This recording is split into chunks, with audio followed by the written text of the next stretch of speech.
Onision, I'm worried about you, man.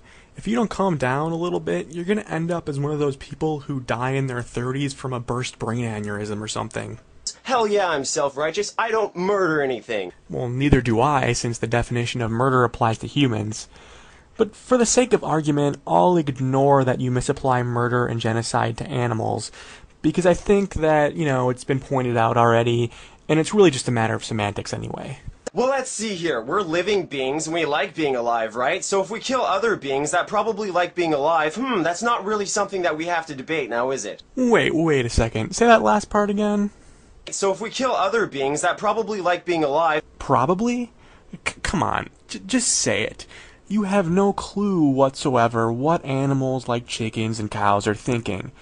And if you do, please give me some evidence that these animals understand the concept of life, and that they actually have some sort of opinion on whether they care to be alive or not.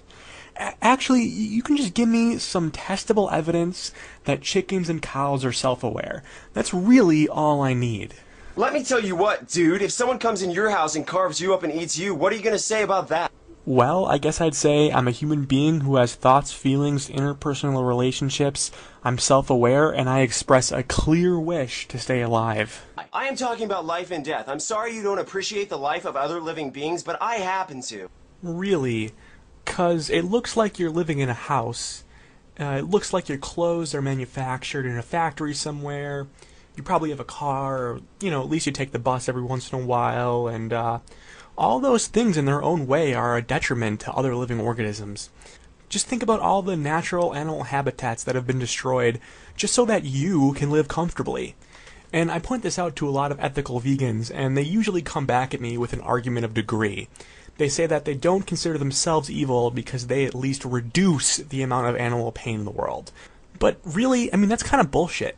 If you're going to tell me that I'm not doing enough because I still eat meat, then somebody who, say, lives out in the woods, with no power, no running water, they could make the same exact argument against you. If you are going to call people who eat meat criminal, then join us, because you walk on the ground and kill bugs all the time. Let me ask you something. What is the alternative to walking around? Because as far as I know, making some kind of ground contact in order to get from one point to another is something that I cannot avoid. I am giving you people a simple alternative to eating meat, and you turn me down and say, no, I like murdering, it's cool. So you're right about that. If there's an alternative to walking around, then show it to me. But don't be so profoundly stupid and ask me to do something as to sit in one place for the rest of my life. Okay, I've got a simple solution. Just carry a broom around with you and sweep the path in front of you wherever you go.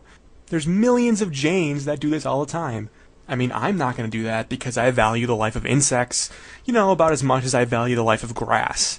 But, you value insect life, so yeah, why aren't you doing this already? What about eating fish? God put fish on this earth. Okay, stop right there. Listen, chum, if you're going to respectively argue something that's based on facts, not fiction, you might not want to include God in the mix. And then they go on to say, in my religion, animals are killed. Whoops, stop, you just mentioned religion again. Congratulations, your argument is pointless.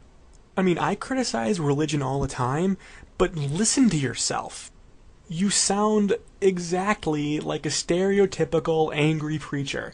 Here, I'll play the clips for you. So boo-hoo, I have to crack a few eggshells in order to save a few thousand lives. I'm not killing anyone, but I'm a prick. I'm trying to show you the truth. I'm trying to show you the better way. Maybe you get upset and maybe you get your feelings hurt, but I guarantee you once you take the better side, once you see the light, the truth for what it is, you'll thank me. Seriously, if you're a meat eater and anything bad happens to you, whether you get a burn or your arm cut off, I'm not gonna feel sorry for you. Let me ask you something. If you murder animals on a regular basis, do you really think I give a f*** about your opinion? Today you can become a person who deserves sympathy. You acknowledge that I'm the good guy and you're the bad guy. Something so insanely f***ed up about your minds is that you know you're wrong. You know for a fact you're wrong. You argue that you're not wrong when you know it. If you have any concept of the afterlife, I guarantee you are going to the pits of hell.